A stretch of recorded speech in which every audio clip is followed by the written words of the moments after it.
Hello there, this is Not the Monday Panel on a Tuesday of all things. Hope you had a good bank holiday weekend. We are joined by Mr. Dion Fanning once again of the Free State Podcast. You're very welcome. Hi, Joe. Michael Verney, GA coverage to the fore.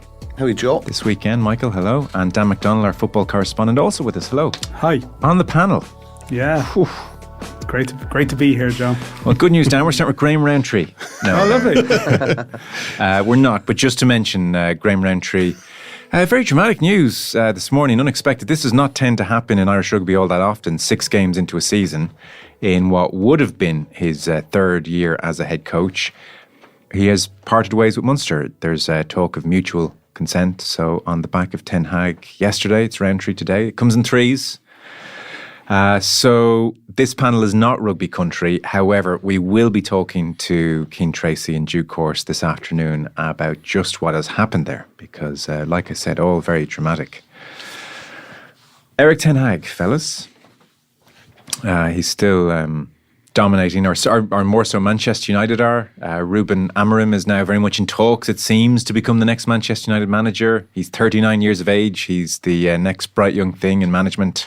He's a manager at Sporting, broke the dominance of Benfica and Porto back in 21. He ended the club's 19-year title drought.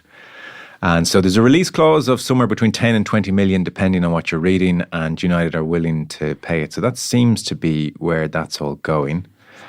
On Erik Ten Hag, Dion, you sent on what was just a thoroughly entertaining, if also cringe-inducing article in the Manchester Evening News, where Samuel Luckhurst has given us a little peek behind the Manchester United dressing room. And to say it's dysfunctional is an understatement. So, for instance, I'll give you some headlines I had jotted down. One player became so resentful of Ten Hag that his relative told a confidant, "We won't be bailing him out again this year." This was a month into last season. Ten Hag had to go, says the piece at one stage. But the dressing room bitching was rife. That was rife under Ole Gunnar Solskjaer, and Ralph Rangnick continues. Effing Ronaldo wannabe is how a Manchester United player hanger-on described Garnacho. There was a member of one player's entourage. The entourage here are to the fore. I mean, they are just horrific. So a member of one player's entourage, who I'm presuming that's where a lot of journalists they'd be key sources. So he took exception to criticism and bragged, "Don't worry, this is the entourage, we have plenty of notes to dry our tears." Samuel Luckhurst writes that some United players have never taken to Anthony. One was dismayed by his behaviour towards staff in the canteen. A United player admitted some squad members were reluctant to pass the ball to Højlund. Doesn't say why, but reluctant to pass to him. Then there was Jadon Sancho, of course. He gained little sympathy over accusing Ten Hag of lying. A number of teammates had become frustrated with his lack of urgency on the ball. One teammate bluntly described the winger as slow as shit. And some senior teammates advised Sancho to apologise to Ten Hag, and he never did. Rashford then, he remains a mystery after this piece, but you get some more details, I suppose. Start of last season, in September, Rashford dismayed to start the season as a centre-forward after a career-best campaign on the left wing, and his goals output went from 30 the season before to 8 last season.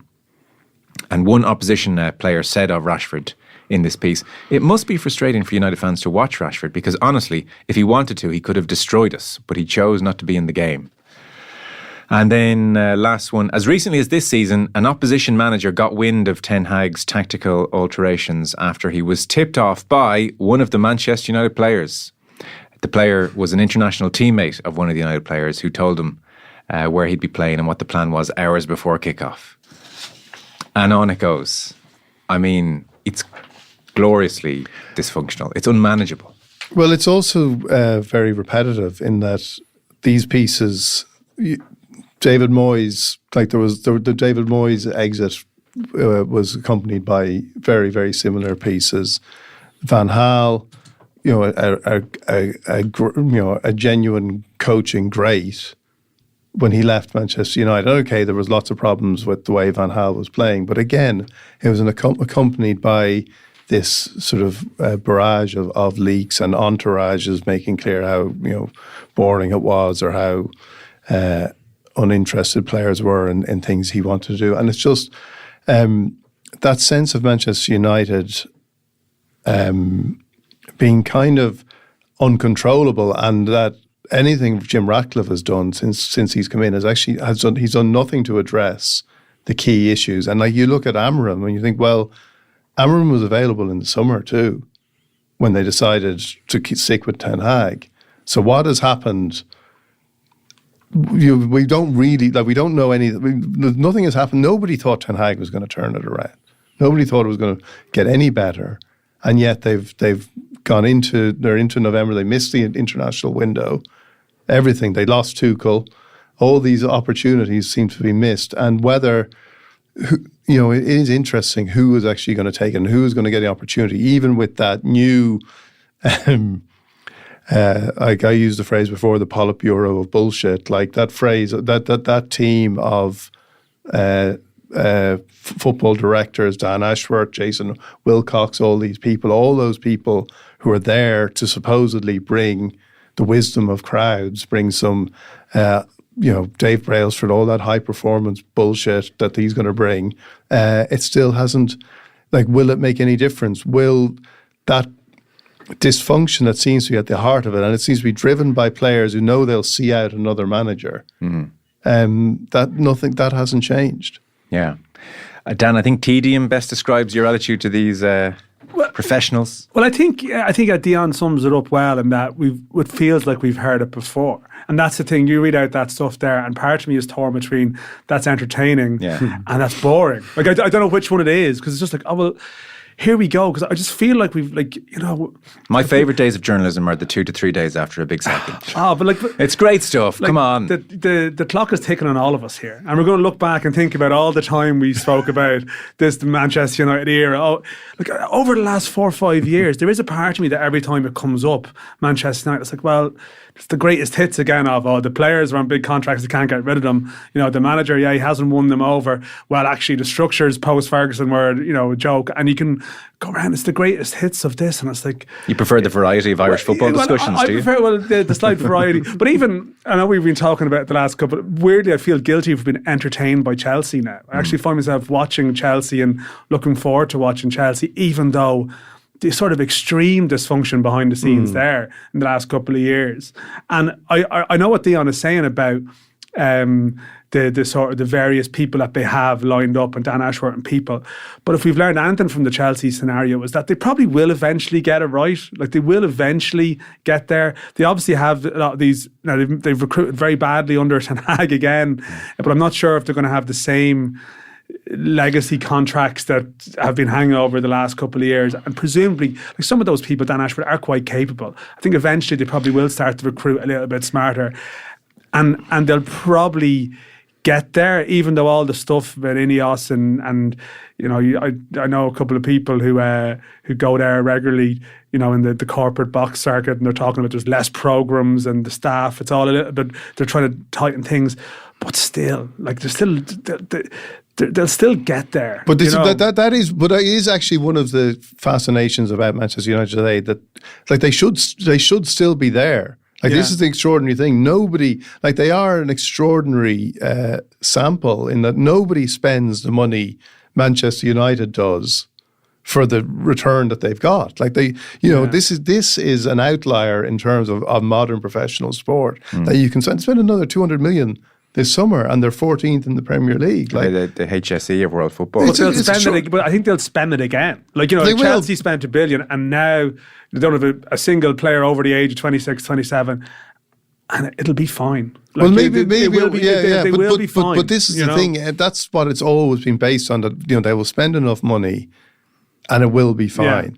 And yet, I think, there is something happening at the moment, and clearly it won't be, because maybe it is the recruitment, but and there's players you can look at like Anthony, who clearly are terrible signings, but also there's something happens. So all these players can't be as bad as that. The dysfunction that's at the core of United, between the lack of harmony between coaches and management, or coaches and players, and the executive, the entire thing seems to be sort of created in a way to make sure that no matter how much money you spend, it disappears into a black hole, because this is really kind of extraordinary stuff for modern football. Yeah. And Dan's right. Like they should get it right. But then again, you kind of, and I think there's part of us then as well that wants Manchester United to get it right the way Alex Ferguson got it right, rather than it being a Chelsea.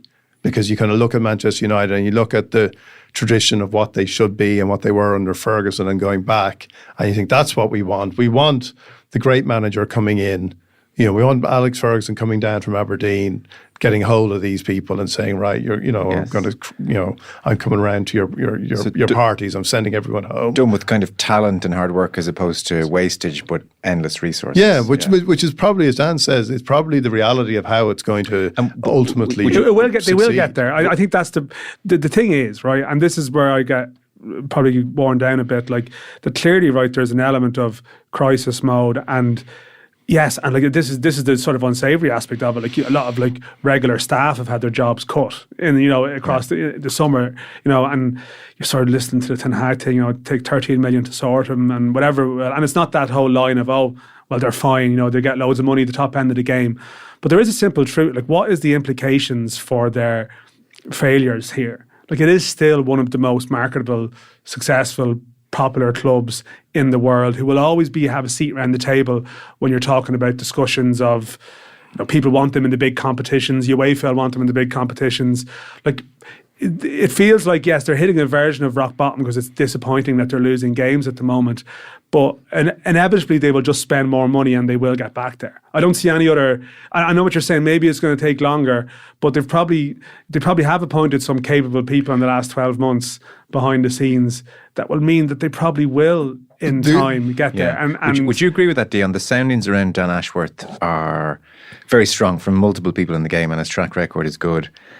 And to be fair to INEOS, they made a mess of the summer in talking to all of these managers so publicly. I mean, they fatally undermined a manager they should have just sacked in the first place. So it was a complete mishmash over the summer. But you allow for that. You give Ashworth his head over the coming seasons. They'll recruit better. They can't keep hiring bad managers. I mean, I think Ten Hag was found out a little bit, is the brutal truth, but Amorim seems to be the real deal. And if he's not, they'll get somebody else. I would think in the next 2 to 3, 4 years, though, INEOS will get this right. This is not the Glazers anymore. This may well be just the rock bottom kind of moment for them. But in that versions of when Dan says they will get it right, I'm sitting here nodding, going, yeah, of course they will. But then again, in your lifetime, 5 years ago, we would have been saying the same thing. Maybe not, and you've been told, well, look, they've got John Omerta in and Darren Fletcher. Like, he's got all his experience and he knows, and there's various people in there. Ed Woodward is finally learning to, delegate. Yeah. But that never felt as convincing. Gary Neville at the start of every season seems confident, and various, like the Manchester United sort of fanzine sort of representatives who are around there. At the start of every season, it feels like this is going to be their year. This is different. Honestly, I don't think it's different. I don't think it's like, Dan Ashworth, that's like, people say about he's got a good track record. That stuff, again, that isn't necessarily isn't transferable all the time. You know what I mean? Like, that's like, was his Newcastle record was fine. Like, how many people are you looking at Newcastle going, wow, that was there's an awful lot of talent there. You're gonna want to kind of take from Newcastle. I think the thing about Newcastle, maybe they had the influx of wealth and they probably haven't spent crazy money there. But then that's what you expect Ashworth then to be kind of really, oh my God, these players have tripled, quadrupled in value because Dan Ashworth is a genius. No, all I'm saying is that there is a lot of that stuff, Jason Wilcox, Dave Brailsford. Like, sorry, I keep coming back to Dave Brailsford. I'll give you that one. This is a spoofer. Above all the rest of them. Spoofer who achieved a lot, though. No, he didn't. He's a spoofer. He's an absolute spoofer. Right, but sorry. You can't look at Team Sky and there are some issues. I appreciate Team Sky. Well, let's look at the issues rather than the kind of marginal gains. Some of those issues may well have been across the board, and therefore, in a perverse way, it was almost a level playing field. Like, we had to read stuff about the quality of the cotton in their pillows. and this kind of stuff. You know what I mean? Like that was a marketing exercise. Well, but that's what it was built on. And like again, it can't just have been built with that if the results were there as well. To be fair, now, I'm not saying I love Dave Brailsford, but he's not here to defend himself. You can't just dismiss his record totally. He achieved some things. I think he's a marketing genius, and I think I would say football compared to cycling, I would say football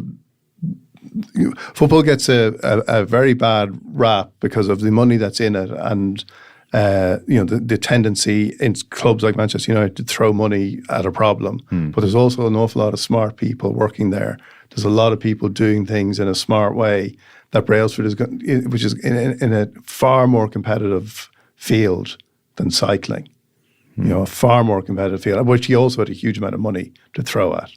He had a huge advantage financially. Yeah. So, but look. You're not buying it, okay? I'm not buying him. I'm not buying Ratcliffe. You're shooting down Ashworth. The one thing I'll say, you're shooting down Brailsford. Wilcox, who's he? No, I'm just saying. They've done good things in sport. I would not be any more confident of the organisation in place today getting it right. Okay, with the exception of the Glazer element, and the exception, it has to be said, of deciding to end the incredible, which I wasn't aware of, the incredible contract of Alex Ferguson to get $2 million a year to sit in the stand, being the person that they always cut to when a result went the wrong way. You know what I mean? That's an extraordinary, and like again, the idea that was allowed persist for so many years, that Ferguson, right? You're an ambassador. We'll have you here at every game.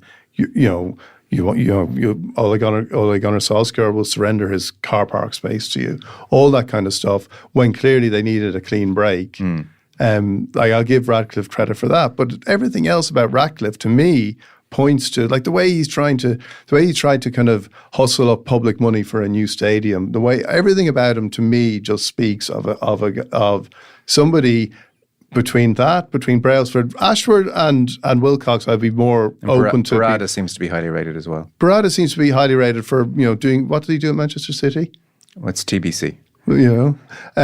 Manchester, like again, I wouldn't. I don't necessarily saying that these are the people you'd look at and go, fantastic brains trust they have here now. Yeah. Okay. We'll come back to it. I suspect Damien Delaney is going to join us tomorrow. We'll talk to him about all that. And can I just ask quickly, Joe, when are they going to start putting solid characters into the dressing room?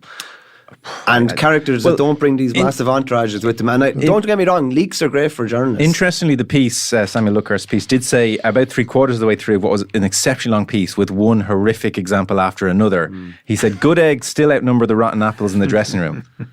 But didn't elaborate on the percentage. But it felt pretty. Just name names. It Come felt on, wavy. just say good eggs. Harry Maguire, good egg. Good egg. Rotten apples. I'm not saying you name names. I just want these pieces. Dan is right. Like we've got an awful lot of these pieces now. We need them to take. And I thought in that Luckhurst piece, at one point he mentions he was getting incoherent emails from a relative. Print the email. Like if there's an email, the lawyers will let that go. We just need a new Manchester United story at this stage. Yeah, but it's just like how many times you're going to have a Monday here? It's like Manchester United at the weekend. Oh God, what happened? What's happened now? And what's come out of the camp? And I know what Verney is saying. Like, I mean, the thing is, do they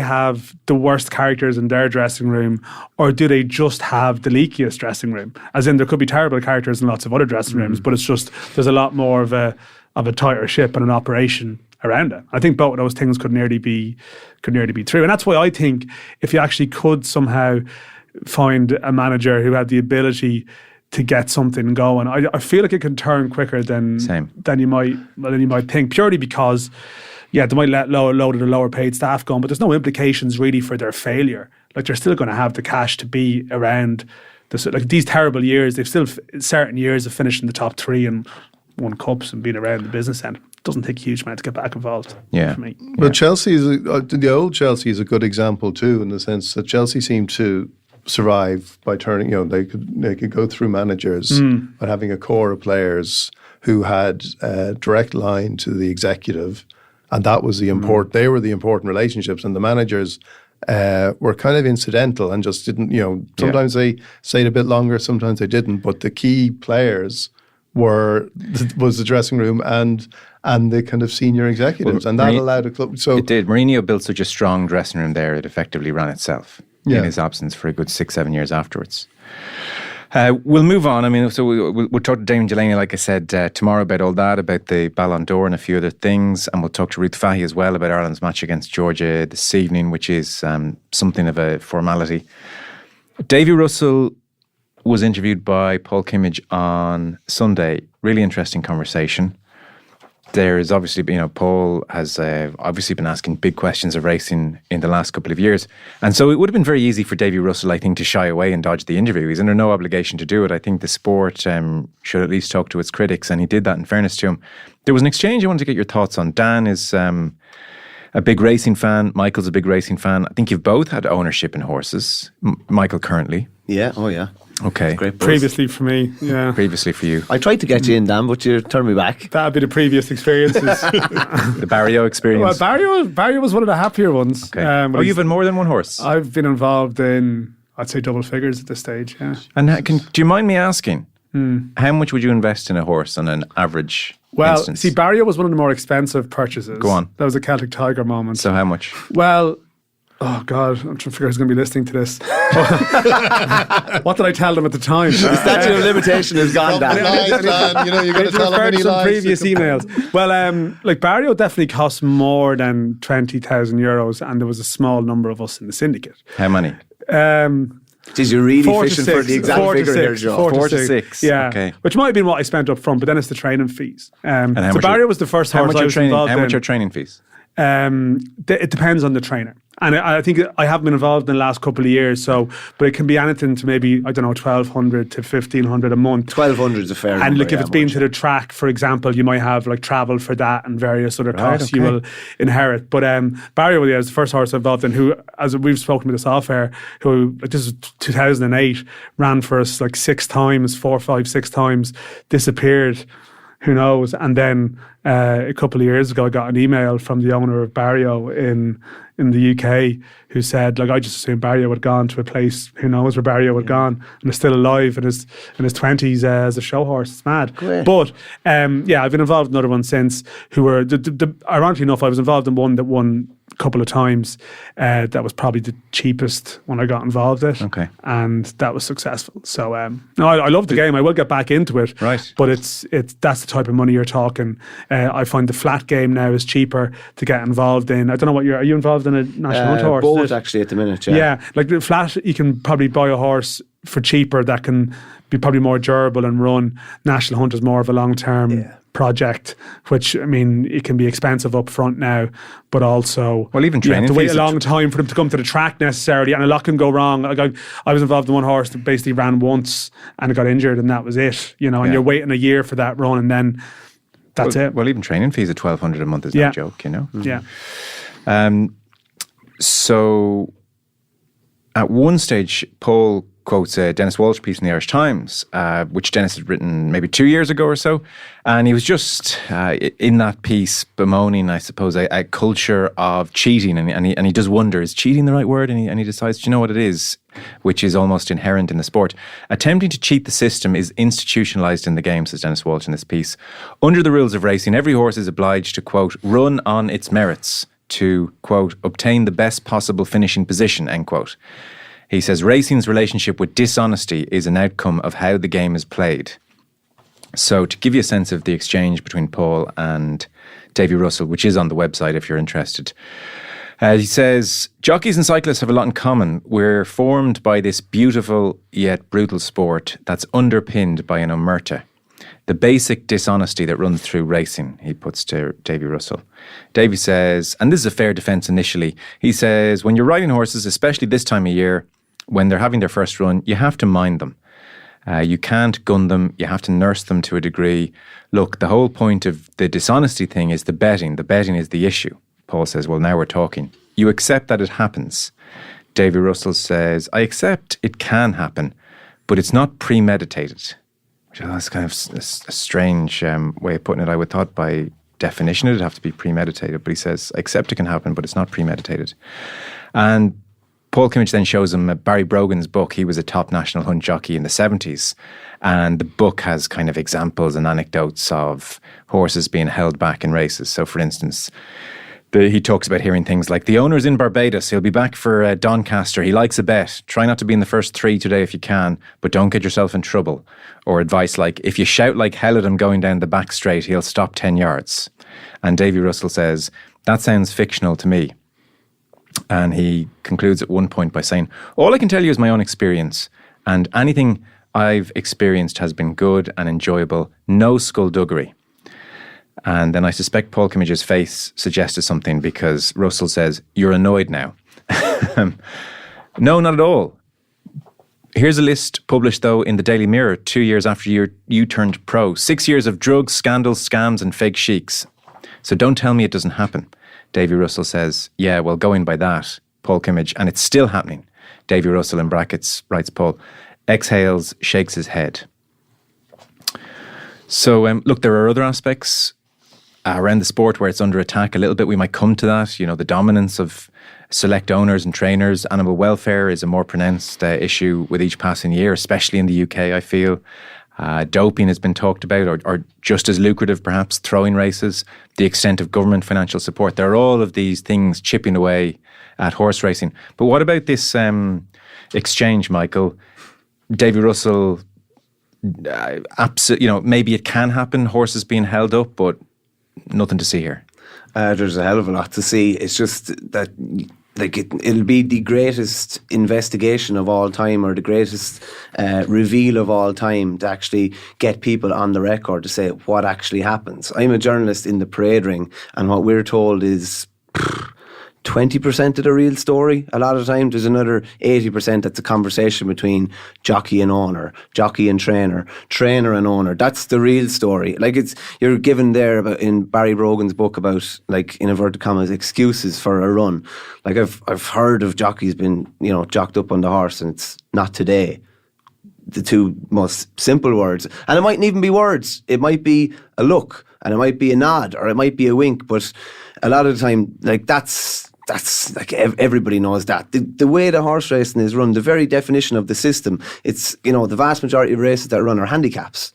Okay? So if you are well handicapped, in inverted commas, it means that you could have, a stone up your sleeve, or you could have 20 pounds up your sleeve, which means you have a better chance. If you run in your merits every day, and Dan will know this, if you run your merits every day, you will not be well handicapped. You will be in an area that makes it very, very difficult to win races. So trainers, maybe, and jockeys as well, they find, I would say, ways to be creative to make it seem like a horse is running on its merits, but it mightn't necessarily be it. Like Barney Curdy, the great gambler, a 2.5 mile horse. The horse that's a 2.5 miler runs over 3 miles, fades in the last 2 furlongs, is beaten 80 lengths, or runs over 2 mile where he's, doesn't have the toe furred and is caught for speed, and again is beaten 20, 30 lengths, etc. There's ways and means around it. A 1 mile 4 horse running over 7 furlongs, we'll say. And listen, like, lads have been doing it for years. You'd see a 1 mile 4 handicap in Galway where the horse's previous 3 runs, you need 3 runs to get handicapped, are all over 7 furlongs to a mile. He steps up to 1 mile 4. As Fran Berry, the racing TV pundit, says, he improved for the application of cash. That's what happens a lot of time. But it's the very nature of the game. And listen, I part of me loves that part of the game. Everyone within the game knows that. I think this is the weird thing. And see, racing probably is a little bit under siege in the last couple of years, and some of the things you've spoken about there, because I think if you're into the sport, and like, I love the sport, like, now we're into the winter time, the weekend I spend most of the time like watching the race, and I have the racing channels, I have it on all the time. And yet there's a language within the sport that people within the sport know. There's a code that people know. Dan, he was never put into the race. Yeah, all this stuff, Like, there'll be races now in the next couple of weeks in Ireland, in maiden hurdles, where there'll be 20 horses in the race, and within like half a furlong there'll be 3 out front and 17 out the back, and everyone watching the race who knows racing is like, well, we know exactly what's going on here. Everyone knows what's going on here. But I think that you find yourself in a situation like this, maybe explaining it to people who aren't necessarily massive racing, and as it goes on. And I think the welfare piece has been a bit like that. I think people are now a lot more alert to the welfare situation. I think sometimes people within racing are very pragmatic about it. Livestock can become dead stock, and it's very much, but it's not acceptable now. Like the lack of traceability of how that's been handled, and where people within the game sort of know what's happened, it's just not acceptable anymore. And it's interesting that that chat between Paul and David Russell has gone down the road of something that I guess to a lot of people will listen to this and go, it's not acceptable, even though it's completely wrapped into the game. I mean, Davy Russell, he said he's never stopped a horse in his life. I mean, we can only take him on his word in that. But I guess in some respects, he is one of the top jockeys. I know Johnny Ward at one time telling me that he spoke to a journeyman jockey about the possibility of maybe, would you do a book or something, that they couldn't do it because 80% of their mounts were stopping jobs. Yeah. And that's the thing. You will see, and this is the thing, this is the code. This is the code of the racetrack. We might go at Christmas to Leopardstown or wherever it might be. We'll look at a horse and we'll see, oh God, Paul Townend's up today. The previous 3 times it's been a lower grade jockey or a young jockey, and you're like, well, we know what's going on here.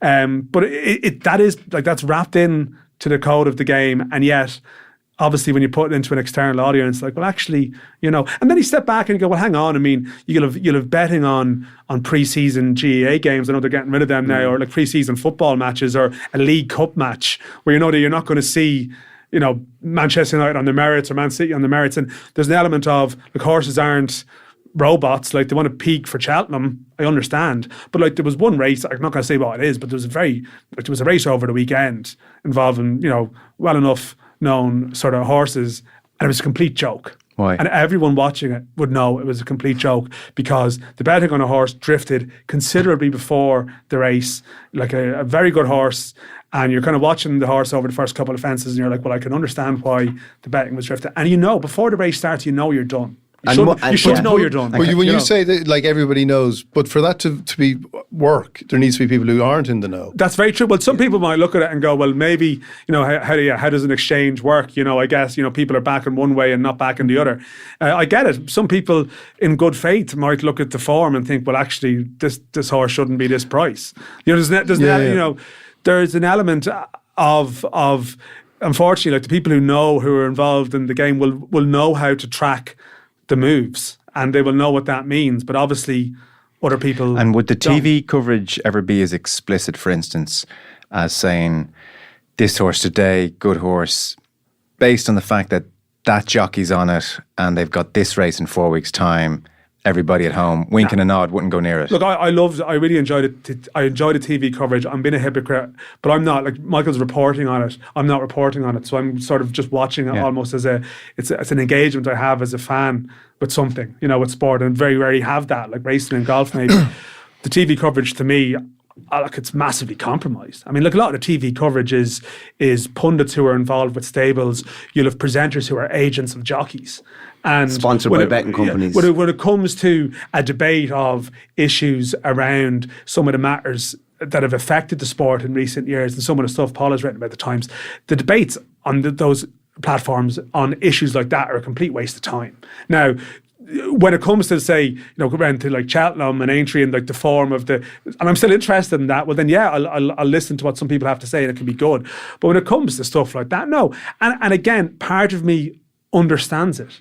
Like, you talk about the Omerta that Davy Russell speaks about, like, they have gone to work, they've sat in a weighing room with people who've died. They're out there with jockeys who are, it is a sport where people like put their life on the line.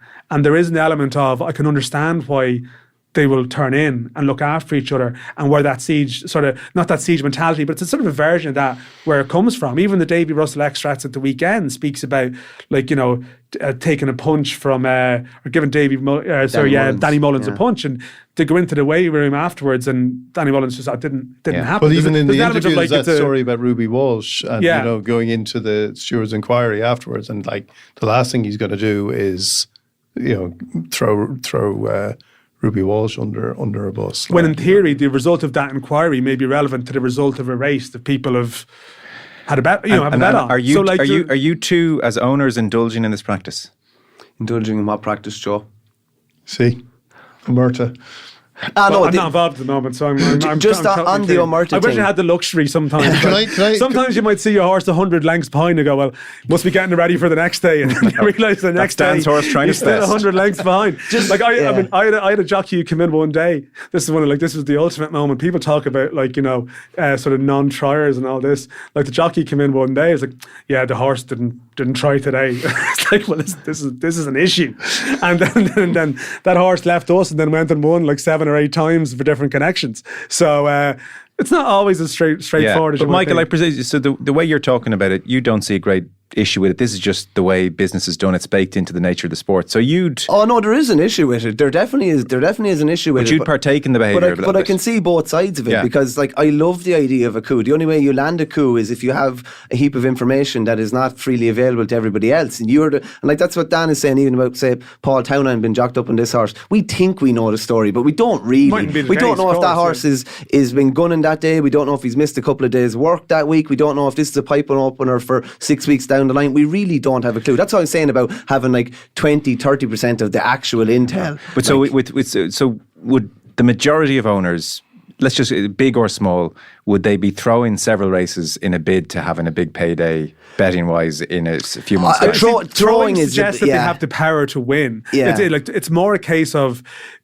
preparing your horse to run under its optimum conditions on a particular day, and then like by its nature, like there are just horses who can't win particular races, and then the more above board way of doing it is running a horse over a wrong trip, or again, it's very natural, 60% fit, and then you can equate that to other codes or sports. You know, watching the game, as I said, well, they're not 100% fit at the moment, but it's a game. Yeah, there's betting available on it. So is it unethical if Michael runs his horse over 7 furlongs, knowing that 1-4 is his best, and then you in 2-3 races time you spring him? Well, I put it to you this way, right? Say Rashida Adlecki is a 400 metre runner. She runs a 100 metre race. That's not like she's trying to win the race, but like it's for a speed purpose. Yeah. It's to help her in a.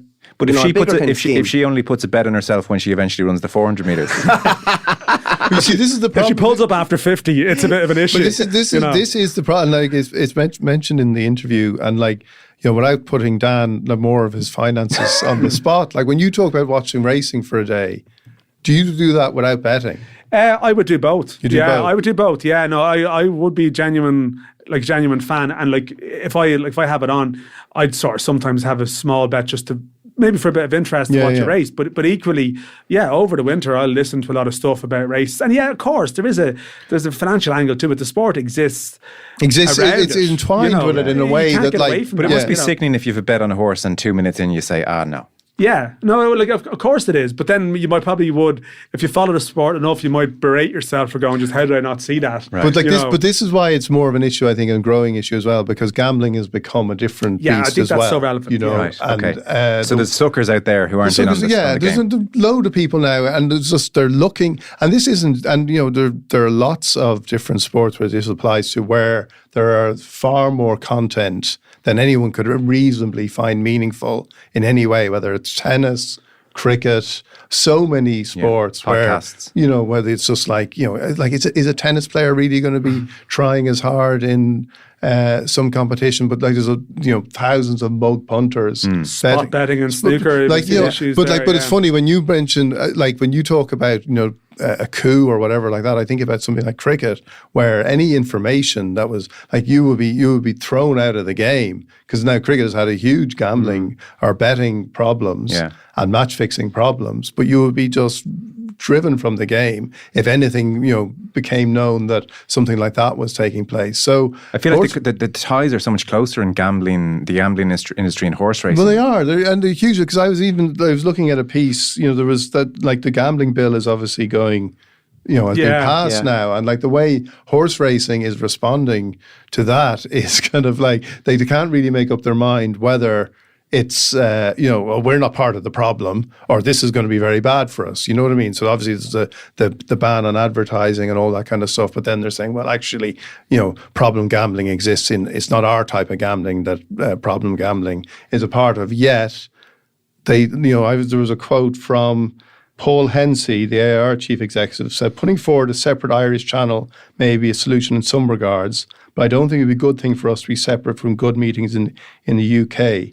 any research we've done on betting turnover, it's a benefit to be coming in on the heels of big races across the water, and people will roll on the money.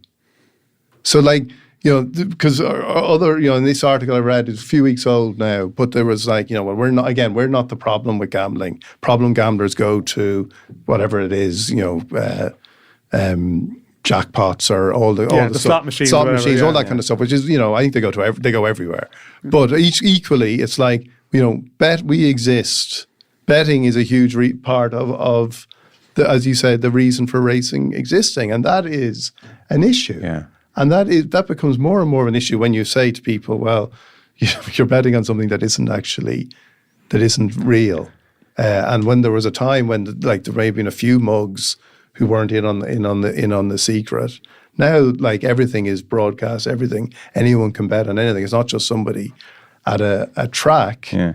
When again, there's that great romance, and it was a kind of romantic idea of going to a race meeting and betting on something and knowing what's happening, and that is a kind of there's a glorious kind of romantic kind of decadence to that, which isn't part of the huge kind of gambling industry today. Just at the higher end, Joe. Yes. At the higher end, Grade 1 races, Group 1 races, it's far less skullduggery at that level. Right. Because the prize money is so high. You're talking about stud fees and stallion fees and the value of a mare or a filly going forward. It's when you get lower down the grades, really bad midweek racing in far-flung regions within this island and within the British Isles as well. And as well as that, as well as when you're landing a touch or landing a gamble, it can't be blatant. Ronan McNally got a very, very severe fine and his training licence was taken off him because it was almost seen like he was rubbing their noses in it. It looked so blatant. Now I have issues with that. Probably wasn't well connected enough either. Yeah, well that's a lot of it as well. There are certain colours where within the British Isles where their horses can do anything and they're almost untouchable because they're such powerful figures in the sport. Absolutely. Can I broaden this out into sort of a state of the nation point, which weirdly, of all people, Pat Spillane manages to capture a certain perspective on issues with racing, and you can give me your thoughts. So he wrote this piece off the back of the Dublin Racing Festival last year, I think. So he was talking about the 2-day Dublin Racing Festival, which, by the way, on the face of it, has become a great success. It's kind of Cheltenham Light almost, isn't it? So he writes in the Sunday World, all of the sports cheerleaders on radio and television were wheeled out to egg it on. There wasn't an iota of negativity in any remarks. Yet on so many levels, the festival reinforced the inequalities that plague the sport. Over €2 million was handed out in prize money, but only the elite benefited. And as for the small trainer getting a look in, don't make me laugh. On day one, for example, Willie Mullins had 4 runners out of 7 in one race, 5 out of 8 in another, and 6 out of 8 in a third. 7 of the 8 winners on day 2 were trained by either Mullins or Gordon Elliott. Last year, the taxpayer forked out €42 million in prize money. Taxpayer, €42 million in prize money for horse racing. And he points out, horse race owners don't have to pay tax on the prize money. You couldn't make it up. The hard-pressed Irish taxpayers handing over soft money to millionaires, billionaires and Arab sheikhs. Government is funding horse racing in Ireland to the tune of 72 million and the greyhound industry gets 18. And so he's sort of saying, what is going on here? Well, yeah, I mean, I've written about this issue, with the betting tax money, the horse and greyhound fund, which is that the bulk of that 72 million? Oh yeah, that's that. It was sort of the 2023 version, 24 version was signed off recently. It's actually gone up in the recent budget because it's sort of defined. It's placed under the remit of agriculture, and again, racing probably is under siege in so many ways that. You probably write about that subject, and it came from the FAI submitting a paper around it.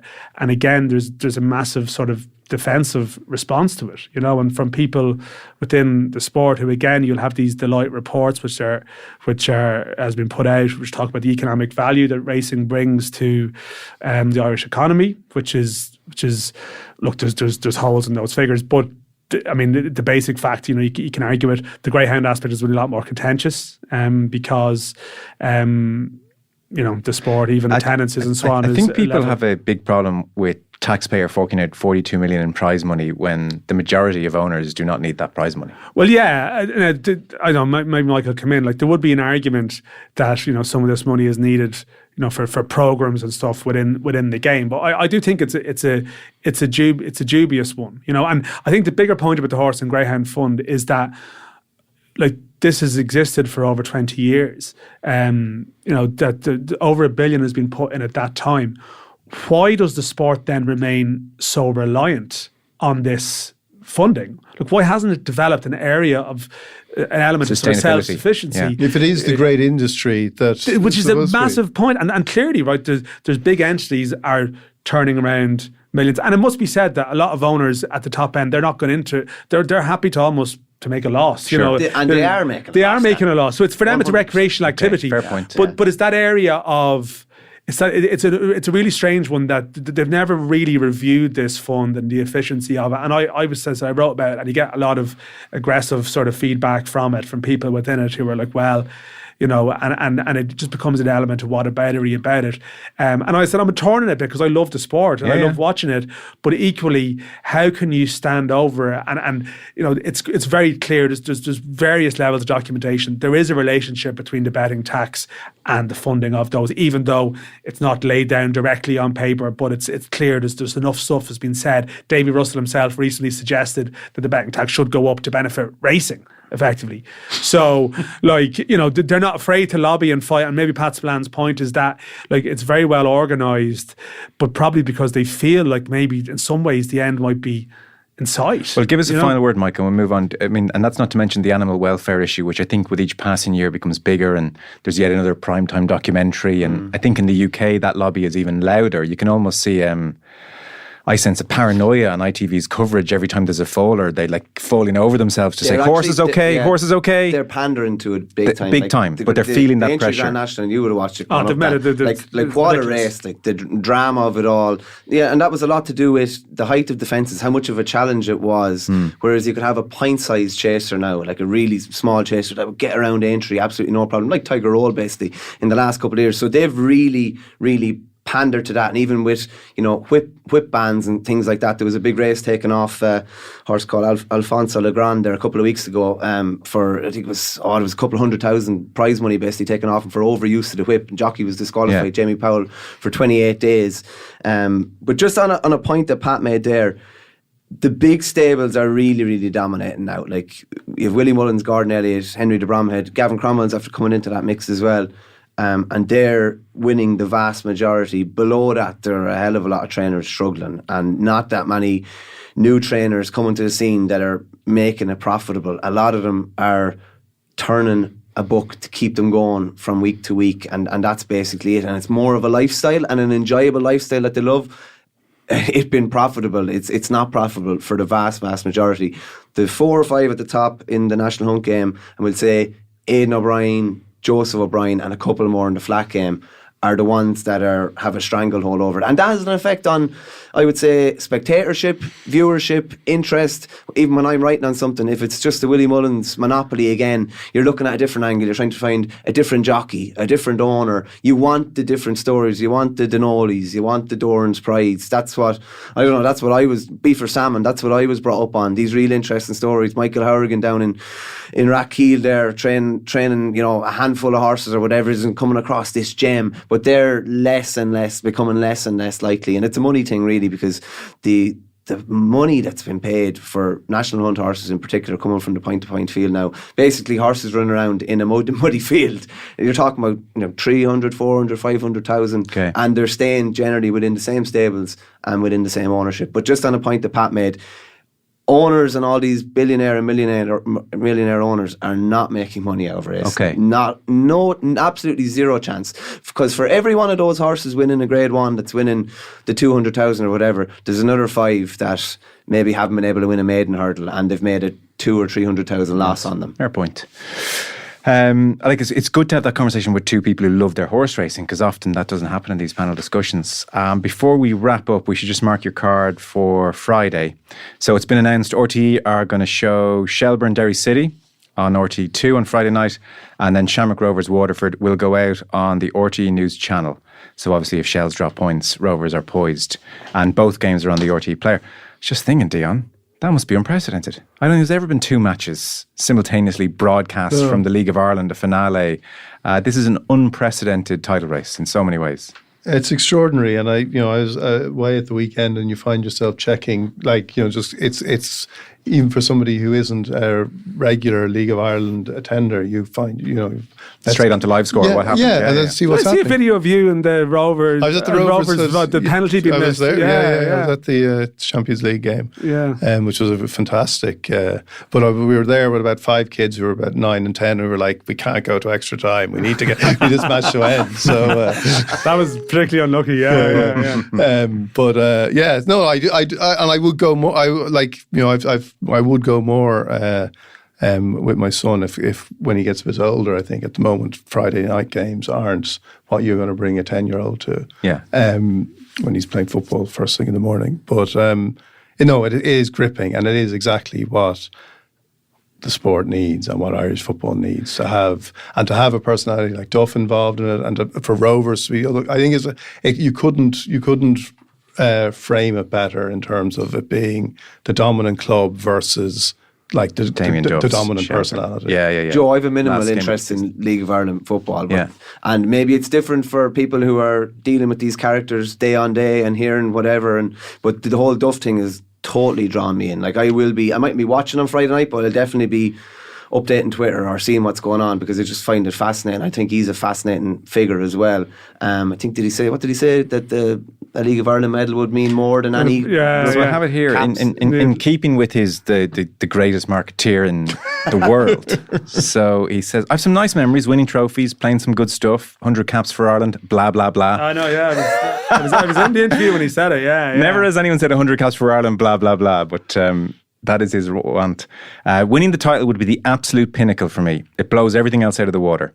And to be fair, like he expands on why, and it's perfectly understandable. And I would say he's been completely genuine.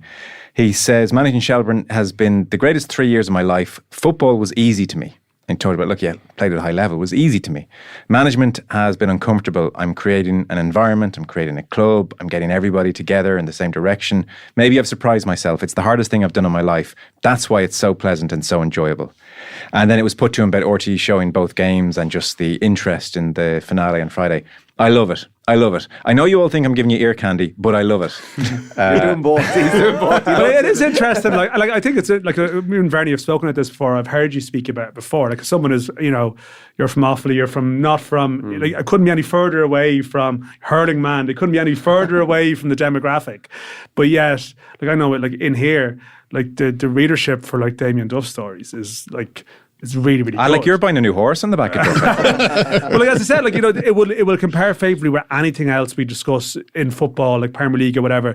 The traffic generated by Duff this year will be above it. It genuinely would. I don't think there's a Saturday morning that I haven't clicked into the Damien Duff story from the night before. And why are you entertained by him? I actually find that a lot of people who are from a GA background, even they love reading about Duff. And is it sometimes has this old school blunt honesty that might remind people of the Gaelic football managers you grew up listening to or something. It's you've summed unfiltered. Summed it up right there. It's very so he's gone to Shelbourne, and it's like he could have 5 All-Ireland medals, but if he wins with his club, a county title with his club, that will mean more. And you can just feel the kind of raw kind of passion. I love it, and I'd be the same as you, Joe. I love clicking in watch the video of his interview, because I've probably read a piece on the back of it and be like, I want to see what that actually looks like, how he said it.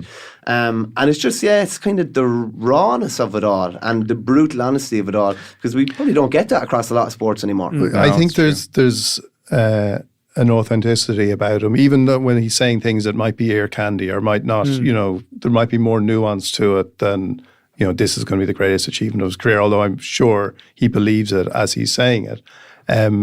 But the thing about it, and I was just saying, as we were sitting here, I hadn't thought about this. I was I've been doing, I haven't seen him a long time, but I've been doing stuff with Damien Duff for 25 years. And I used to got on well with him, but he was impossible. He was impossible. I remember him literally running across a hotel lobby to stop saying, to avoid saying hello to me, in Zagreb, like 1990, like just seeing me, knowing that, we'd had a couple of chats, we might be doing, and he just ran. Like, I don't want to talk to, I don't want to talk to the media. But then whenever you talk to him, even just private, like even just had a phone call, he was so funny and so genuine that, like, as he rose and as he went through the ranks and as he achieved, he was one of those players that you couldn't but wish, like, you just became a fan watching, not just of his skill, but because of who he was and what he brought to it. And there was an authenticity as he rose as a player, and that has remained as a manager. Even though there are times you think, right, this is a little bit, there's a little bit of not self-promotion, but there's a little bit of artifice around this, or there's a little bit of grandstanding around what he's saying here. There is, at the heart of it, there is an authentic person. And I think because he is such a superstar who achieved so much, and now he's doing it, and he's in the League of Ireland doing it and bringing his celebrity to a platform which is, and it's doing great, but it's still short on celebrity. Yeah. And he's bringing that to it in a very genuine way that isn't about his celebrity at all, if you know what I mean. It's about, he's invested in it as a worker, and the same way he invested in everything as a footballer.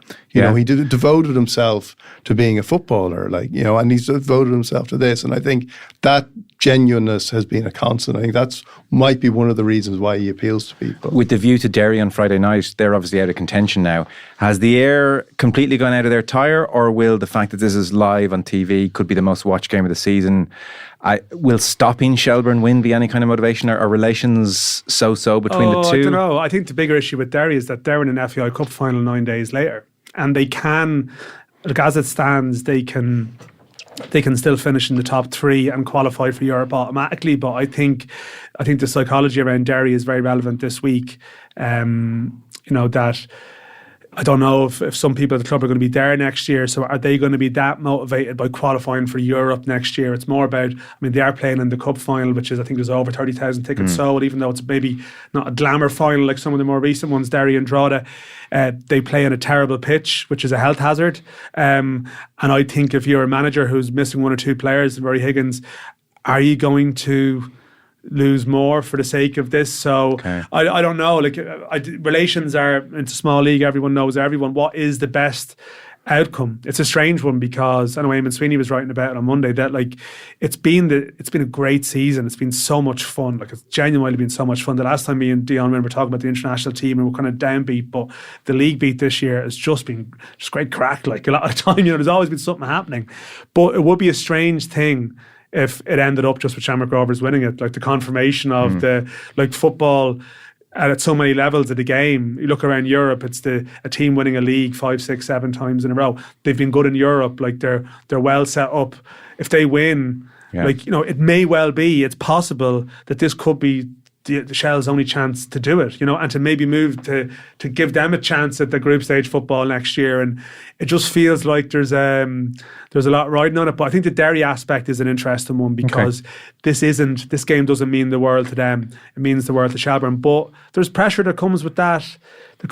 Too. But no, it's going to be a good week. And I think there's no doubt you can't get away from the power of Duff's personality. And I think the fact as well that so often in our discussions about football, and maybe that's even my fatigue with the United thing or whatever, it's just obscene. It's the finances, the money, and you have someone doing something that he actually doesn't need the money. He's actually he's so different to everyone else working within the league, other rival managers and stuff who very understandably haven't made big money in their careers. They see management as their platform to maybe get to a place, to see what Stephen Kenny did, and maybe this could be, you can get to this level in this sort of stage of your life that you couldn't as a player. Stephen Bradley personally is a real fascinating origin story. I know he turns 40 in a couple of weeks, and he's done incredible things, and yet Duff is so captivating because he doesn't need to be actually doing this. I know. Duff's down the road saying, I don't even know how much I get paid. Yeah. I actually don't say that. Which can probably wind people up in a absolutely way. But you think of some other great figures in Irish football who've been, Roy Keane's been as an assistant manager, earning crazy money for an assistant manager. And look, that's what he was paid. That was the power of what he could bring. But Duff is sort of giving something back now, Yeah. which is something that, and it has energized the game here in a way that I didn't think it was possible. No, it's unprecedented. It is unprecedented. On the Derry point, Joe, I can remember when we played under 14 soccer, we were out of league. Killy came to Burtown, last game of the year. Killy needed to win the league. And I still remember it now. And we won trophies. But one of the greatest achievements was keeping them to a 1-1 draw and denying them the league title. Stopping somebody else. Those games take on a quality. There's something about. But if you've been beaten by Shamrock Rovers for the last 3-4 years, do you want to be creating their celebration? But the whole country's watching this match. No, I know. Yeah, but it's also whether it's easier to play with no pressure or with the pressure that Shells have on them. Now, we played a double sweeper that day and played 4 across the back in front of that. It's a disgrace. The manager was like, "We are not letting them win the league." I love it. But the mad thing is that Derry will feel like that they're a better side than Shelbourne, and that's like Shells were 25-1 pre-season. Yeah, they should not be winning this league. No, like this just doesn't happen. I mean, people are Leicester City or whatever. Like it doesn't really happen. Like in football, money is king. The biggest budget wins, and that's why the story would be incredible. But there's all these psychological angles that you can speak about, which just make it very interesting. Yeah. We got to go, Michael. I know you're writing about Doon winning their first ever Limerick senior hurling title in the paper today, and the scenes are actually amazing. Class, yeah. Conor had a great start from outside. So you take the All Ireland finals last year. Hurling football. The 4 teams who got to the finals last year, all of them out of the championship already, which is an interesting. Oh, it's deadly. There's quirk. been a load of, like, Thomastown won the Kilkenny title for the first time in 78 years. Doon won their first ever one. Fecal won yesterday. There was bonfires down in East Clare, their first one in 36 years since Derlock Nam was a veteran player. Right. There's a load of new faces on the scene. Ballygunner are probably the one constant across the hurling, but there's a load of new faces, and it brings a bit of a lottery. A bit of a lottery. It's funny though. I think for the national audience to get interested in the latter stages, you want some familiarity. It doesn't hurt, Yeah, well, like people will be building up to a Ballyhale against a Ballygunner for months and saying, if they win their next 3 games and they win their next 4, they're going to meet here, and there's a rivalry over the last couple of years. There's probably not the rivalries this year, but this is the start. This is the genesis of maybe new rivalries. No, it's true. There's a freshness to it. Come here, I'm reading Richie Hogan's book. He's coming into studio on Friday. One Michael Verney gets a mention.